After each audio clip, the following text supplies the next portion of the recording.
Hello guys, welcome back to my channel. और आज हम लोग पढ़ने वाले हैं बिलीरुबिन मेटाबॉलिज्म के बारे में। सबसे पहले हम लोग स्टेप 1 देखते हैं। इसमें क्या होता है कि आरबीसी का ब्रेकडाउन होता है सबसे पहले, ठीक है। आरबीसी का नॉर्मली जो हमारा लाइफ होता है, जितना दिन जिंदा रहता है 120 डेज होता है। उसके बाद वो ओल्ड हो जाता है, डैमेज हो जाता है, फिर किसी रीज़न से मान लो वो मर गया, डिस्ट्रॉय हो गया, ठीक है। अब इसकी आत्मा को शांति मिलेगी कब? जब ये आरबीसी खुद दो पार्ट में डिवाइड होगा, हीम प्लस ग्लोबिन। ये हीम वाला पार्ट तो आगे प्रोसीड करेगा हम लोग का और आगे, क्योंकि इसमें हमें पता है क्या क्या होता है। ग्लोबिन वाला पार्ट बेसिकली ये प्रोटीन पार्ट होता है। ये ग्लोबिन पार्ट है ना, टूटता जाएगा, टूट टूट के प्रोटीन क्या बनेगा? Amino acid. तो ये आगे जाकर किस में कन्वर्ट होने वाला है? अमाइनो एसिड में कन्वर्ट हो जाएगा। अब देखते हैं कि आखिर हीम का क्या चक्कर है भाई। देखो, सबसे पहले क्या होता है कि जो हीम होता है वो हीम ऑक्सीजनेज के प्रेजेंस में बिलीवर्डिन में कन्वर्ट होता है, जो कि ग्रीन कलर का होता है। यहाँ पे NADPH और ऑक्सीजन ऐड हो रहा है और यहाँ से निकलता है तुम्हारा Fe+3 और कार्बन मोनोऑक्साइड। अगर तुम्हें समझना है कि ये क्यों ऐड हो रहा है तो मैं बता देती हूँ, ये इंपॉर्टेंट नहीं है, सिर्फ अगर तुम्हें जानना है तो। देखो, NADPH जो होता है ना, वो एक रिड्यूसिंग एजेंट की तरह काम करता है, राइट। ये क्या करेगा? अपना H+ देगा और H+ अपने आप रिड्यूस करता है। तो सबसे पहले NADPH आता है और अपना H+ देता है, ठीक है। उसकी वजह से रिडक्शन होता है। बेसिकली ये जो है ना, बेसिकली ये रिड्यूसिंग एजेंट की तरह काम कर रहा है। तो ये आता है तभी तुम्हारा जो ऑक्सीजन मॉलिक्यूल होता है वो एक्टिव होता है, ठीक है। यहाँ से यहाँ तक, फिर उसके बाद ऑक्सीडेशन हो रहा है। लेकिन इस ऑक्सीडेशन को कराने के लिए ऑक्सीजन का रिएक्टिव होना ज़रूरी है। और ऑक्सीजन को रिएक्टिव बनाने के लिए कौन रिस्पॉन्सिबल है? NADPH, जो कि खुद एक रिड्यूसिंग एजेंट की तरह काम करता है। तो ये पहले आएगा, उसके बाद इसको ये एक्टिवेट करेगा ऑक्सीजन को। ऑक्सीजन एक मॉलिक्यूल है, ये 2 एटम से बना हुआ है। एक ऑक्सीजन एटम जाके हीम का जो रिंग होता है, जो पायरोल रिंग से पूरा बना हुआ रहता है, उस रिंग को जाकर वो तोड़ता है। और एक जो ऑक्सीजन एटम रहेगा वो जाके तुम्हारा कार्बन के साथ कंबाइन करेगा और वो क्या बना देगा? Carbon monoxide. क्योंकि यहाँ पे ऑक्सीडेशन हो रहा है तो Fe+3 का फॉर्मेशन हो जाएगा। Fe+2 जो होगा वो Fe+3 में कन्वर्ट हो गया, तो इसलिए Fe+3 बन गया। नहीं समझ में आया तो कोई ज़रूरत नहीं है। ये किसके प्रेजेंस में हो रहा है? हीम ऑक्सीजनेज के प्रेजेंस में। अब यहाँ पे जो बिलीवर्डिन बना है, जो कि ग्रीन कलर का होता है, ये बिलीवर्डिन रिडक्टेज के प्रेजेंस में बिलीरुबिन में कन्वर्ट हो जाता है, जो कि येलो कलर का होता है। यहाँ पे बेसिकली क्या होता है कि जो पायरोल रिंग है अब वो टूट चुका है और उसको मान लो कि तुमने ऐसे सीधा रख रखा है, ठीक है। अब उसमें ना एक ब्रिज होता है जिसको अपन बोलते हैं मिथिनाइल ब्रिज, ठीक है। 2 रिंग बेसिकली जुड़ी हुई रहती है ना। तो यहाँ पे देखो 4 रिंग है, तो चारों रिंग एक दूसरे से जुड़ा हुआ रहेगा। लेकिन जो थर्ड और फोर्थ पायरोल रिंग होता है ना, उसके बीच में जो मिथिनाइल ब्रिज प्रेजेंट रहेगा ना, उसको तोड़कर ये मिथाइलिन ब्रिज बना देता है। मतलब कि जो डबल बॉन्ड वाला है उसको तोड़ के वो सिंगल बॉन्ड में कन्वर्ट कर देगा। और फिर उसके बाद यहाँ पे बिलीरुबिन बन जाएगा। बिलीरुबिन एक अनकॉन्जुगेटेड बिलीरुबिन होता है, इसमें एल्ब्यूमिन ऐड करते हैं। तो एल्ब्यूमिन एल्ब्यूमिन बिलीरुबिन कॉम्प्लेक्स बन जाता है और फिर उसके बाद ये लीवर में चला जाएगा।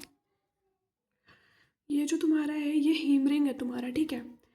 इसी हीम रिंग में हम लोग ऐड कर रहे हैं NADPH और ऑक्सीजन। यहाँ पे जो तुम्हारा ऑक्सीजन होता है वो जाके सबसे पहले देखो इस रिंग को तोड़ रहा है। Really sorry bros. ये किसको तोड़ रहा है? ये इस हीम रिंग को तोड़ रहा है और हीम रिंग को तोड़कर ये देखो ऐसा स्ट्रेट बना दे रहा है। तो रिंग टूट गया ना अब। और ये देखो 1 2, ये 3 और 4, यहाँ पे 4 रिंग दिख रहा है। अब यहाँ पे 4 रिंग जो होता है देखो जुड़ा हुआ है इससे, ये एक बॉन्ड दिख रहा है, इसको बोल रहे हैं हम लोग मिथिनाइल ब्रिज। तो जो थर्ड और फोर्थ होता है उसके बीच में जो बॉन्ड प्रेजेंट होती है, sorry not third and fourth, yes it's third and fourth only. उसके बाद यहाँ पे क्या होता है बेसिकली कि ये जो मिथिनाइल ब्रिज होता है, जो बिलीवर्डिन रिडक्टेज है, जो मिथिनाइल ब्रिज प्रेजेंट होता है ना, उस मिथिलाइन ब्रिज को वो लोग क्या करता है? तोड़ देता है। तो ये फर्स्ट सेकंड थर्ड फोर्थ, तो सेकंड और थर्ड वाला यहाँ पे बॉन्ड टूट रहा है। सेकंड और थर्ड, सॉरी अगर मैंने कुछ गलत बोला हो पहले तो। यहाँ पे बिलीवर्डिन रिडक्टेज आएगा, फिर यहाँ पे देखो इसको तोड़ के ये क्या बना दे रहा है? यहाँ पे इसको तोड़ के ये मिथाइलिन ब्रिज में कन्वर्ट कर दे रहा है। फिर उसके बाद यहाँ से जो होगा तुम्हारा अब लीवर में जाएगा, क्योंकि एल्बुमिन उसके साथ कंबाइन करेगा और इसके साथ एल्बुमिन कंबाइन करेगा बिलीरुबिन के साथ, और फिर बन जाएगा एल्बुमिन बिलीरुबिन कॉम्प्लेक्स और फिर ये जाता है लीवर में। ये तुम्हारा एल्ब्यूमिन होता है। इसमें 2 साइट होता है बेसिकली इसी एल्ब्यूमिन में, एक हाई एफिनिटी साइट होता है और एक लो एफिनिटी साइट होता है। ये हाई एफिनिटी बाइंडिंग साइट जो होता है वो उससे स्ट्रांगली बाइंड रहेगा जैसे कि नाम है, और लो एफिनिटी से बहुत मतलब लूजली बाइंडेड रहता है, तो बहुत ईजिली वहाँ से डिटैच हो सकता है उस एल्ब्यूमिन से और फिर टिश्यू में जा सकता है, ठीक है। तो लो एफिनिटी साइट से। लेकिन हाई एफिनिटी साइट में एक और चीज़ याद रखो कि इसका जो कैपेसिटी होता है बेसिकली किसी ड्रग को कैरी करने का, वो होता है मतलब 25 मिलीग्राम। बेसिकली मैं ये बोल रही हूँ कि ये जो है ये एक बार में 25 मिलीग्राम ऑफ ड्रग्स बोल सकते हो कि कैरी कर सकता है यहाँ पे बाइंड करके।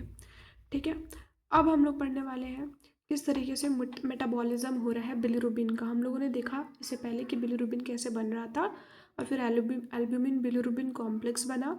उसके बाद अब हम लोग देखने वाले हैं कि किस तरीके से लिवर में, मैंने पहले बताया था कि लिवर में जाने वाला, पर किस तरीके से लिवर में जाता है ये पढ़ेंगे। फिर कॉन्जुगेशन और फिर सेक्रीशन पढ़ेंगे, किस तरीके से इसका बाइल में होता है। तो इसमें हम लोग सबसे पहले बिलिरुबिन मेटाबॉलिज्म में पढ़ने वाले हैं कि Uptake of bilirubin in hepatocytes. I hope कि ये दिखाई दे रहा हो। तो यहाँ पे देखो क्या होता है बच्चों कि तुम्हारा जो एल्ब्यूमिन बिलिरुबिन कॉम्प्लेक्स होता है वो जो तुम्हारे एंडोथेलियम होता है ना ब्लड वेसल्स का, उसको क्रॉस करेगा और फिर आ जाएगा इधर। ये तुम्हारा बेसिकली हेपेटोसाइट्स है, मतलब लिवर का सेल्स। अब यहाँ पे जो तुम्हारा ये क्या तुम्हारे पास हेपेटोसाइट्स है, तो यहाँ पे एल्ब्यूमिन बिलिरुबिन कॉम्प्लेक्स जो है ये फिर अलग अलग हो जाएगा। ठीक है, अब यहाँ पे जो बिलिरुबिन है वो फैसिलिटेटेड डिफ्यूजन के थ्रू इसके अंदर घुस जाएगा हेपेटोसाइट सेल्स के अंदर में। ये जो हेपेटोसाइट का सेल है इसके अंदर में प्रोटीन्स होता है। एक होता है तुम्हारे पास लिगैंडिन प्रोटीन और एक होता है प्रोटीन वाई। ये दोनों प्रोटीन्स जो होते हैं बहुत इंपॉर्टेंट रोल प्ले करते हैं। ये क्या करता है, पहला तो इफ्लक्स जो होता है बिलिरुबिन का, कि फिर से बिलिरुबिन निकल के कहीं ब्लड में ना चले जाए, उसको प्रिवेंट करता है ये। ठीक है, पहला। दूसरा होता है कि बिलिरुबिन को ना सॉल्युबलाइज फॉर्म में रखता है। ठीक है, इसका मैं दो लिख कर बताती हूँ। ये दो काम होता है तुम्हारे प्रोटीन का, ये लिख लेना। ये बी जो मैंने सर्कल करके रखा है ये तुम्हारा बिलिरुबिन के लिए। अब हम लोग दूसरा स्टेप पढ़ने वाले हैं, वो है कॉन्जुगेशन। किस में पढ़ रहे हैं, बिलिरुबिन मेटाबॉलिज्म का दूसरा स्टेप कॉन्जुगेशन। पहला क्वेश्चन ये आता है कि कॉन्जुगेशन करने का मतलब दिक्कत ही क्या है, क्यों उसको कॉन्जुगेट करना है, इसका मतलब होता क्या है एग्जैक्टली। देखो, जो तुम्हारा अनकॉन्जुगेटेड बिलिरुबिन होता है ना वो वाटर में डिजॉल्व नहीं होता है। ठीक है, तो इसलिए बॉडी उसको डायरेक्टली एक्सक्रीट नहीं कर सकता है, राइट।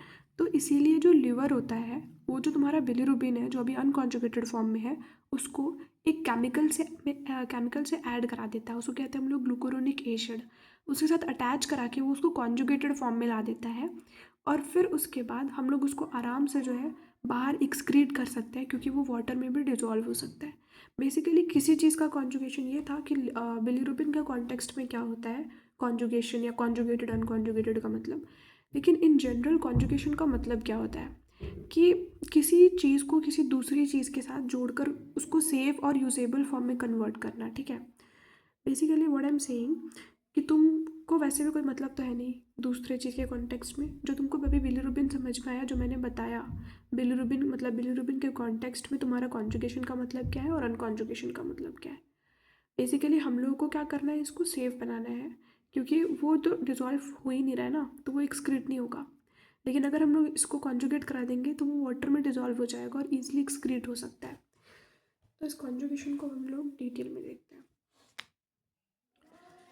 तो यहाँ पे क्या हो रहा है, कॉन्जुगेशन वाला पार्ट है कि यहाँ पे जो बिलिरुबिन है ये अनकॉन्जुगेटेड है। यहाँ पे यूटीपी ग्लूकोरोनेट ऐड होगा और यूटीपी ग्लूकोरोनाइल ट्रांसफरेज एंजाइम के प्रेजेंस में ये बिलिरुबिन मोनोग्लूकोरोनाइड में कन्वर्ट होगा। यहाँ पे एक यूडीपी ग्लूकोरोनाइड ऐड हुआ था अभी। ठीक है, फिर से हम लोग सेम ही एंजाइम यूज़ कर रहे हैं, that is UDP glucuronyl transferase enzyme. और फिर से यहाँ पे सेम चीज़ हम लोग ऐड कर रहे हैं, डैट इज़ यूडीपी ग्लूकोरोनेट। यहाँ पे फिर से अब यहाँ पे दो यूडीपी ग्लूकोरोनेट ऐड हो चुका है बिलिरुबिन में, तो इसलिए ये हो जाएगा बिलिरुबिन डाईग्लूकोरोनाइड। ये कॉन्जुगेटेड बिलिरुबिन होता है बेसिकली तुम्हारा। इसके दो फेट हो सकते हैं। पहला ये कि या तो तुम्हारा ये बिलिरुबिन जो तुम्हारा डाईग्लूकोरोनाइड है जो कॉन्जुगेटेड वाला पार्ट है वो बाइल में सिक्रेट हो जाए और बाइल से फिर उसके बाद वो इंटेस्टाइन में चला जाए। ठीक है, दूसरा ये हो सकता है कि ये कुछ जो होता है पोर्टल सर्कुलेशन में चले जाते हैं with the help of a protein जिसको अपन कहते हैं transporter protein, obviously it's MRP3। ठीक है, और ये जो होता है बेसिकली जो पार्ट तुम्हारा मान लो पोर्टल सर्कुलेशन में चला गया है तो इसको तुम्हारा हेपेटोसाइट फिर से लेता है, मतलब रीअपटेक होता है फिर से। और ये कैसे होता है, हेपेटोसाइट मतलब लिवर का सेल, जो मैंने भी बताया था पहले कि लिवर किस तरीके से उसको ले रहा था।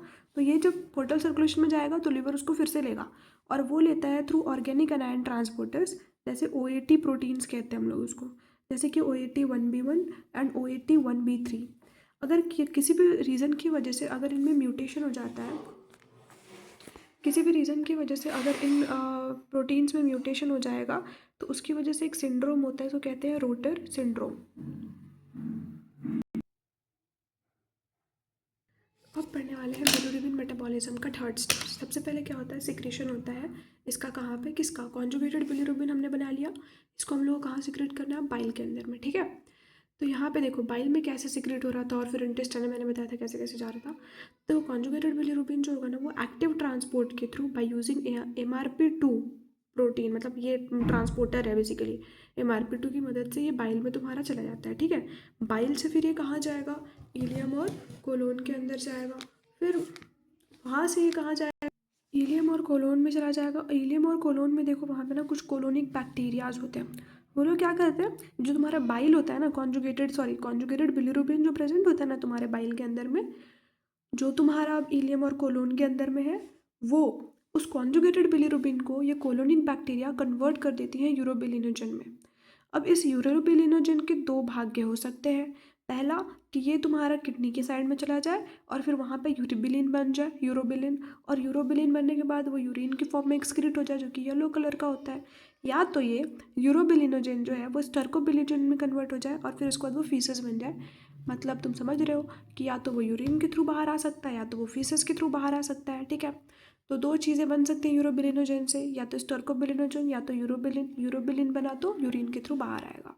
अगर हम समराइज करें इस पूरे वीडियो को तो हमने क्या पढ़ा कि हीम जो होता है वो बिलिरुबिन में, किस तरीके से हीम तुम्हारा बिलिरुबिन में कन्वर्ट हो रहा है, और फिर उसको इसका मेटाबॉलिज्म, अगर उसको हम इग्नोर कर दें कि बिलिरुबिन तुम्हारा एल्ब्यूमिन के साथ जुड़ रहा था, फिर बिलिरुबिन एल्ब्यूमिन कॉम्प्लेक्स बनने के बाद वो किस तरीके से लीवर के पास जा रहा था, वहाँ तक जाने के बाद फिर किस तरीके से हमने बिलिरुबिन मेटाबॉलिज्म पढ़ा कि पहले अपटेक हुआ बिलिरुबिन का हेपेटोसाइट में, फिर हमने देखा कि इसका कॉन्जुगेशन हुआ था, फिर देखा कि सिक्रीशन हो रहा है इसका बाइल कैनालिक्यूलाई में, उसके बाद तुम्हारा स्टर्कोबिलिनोजन और यूरोबिलिनोजन वगैरह बना था।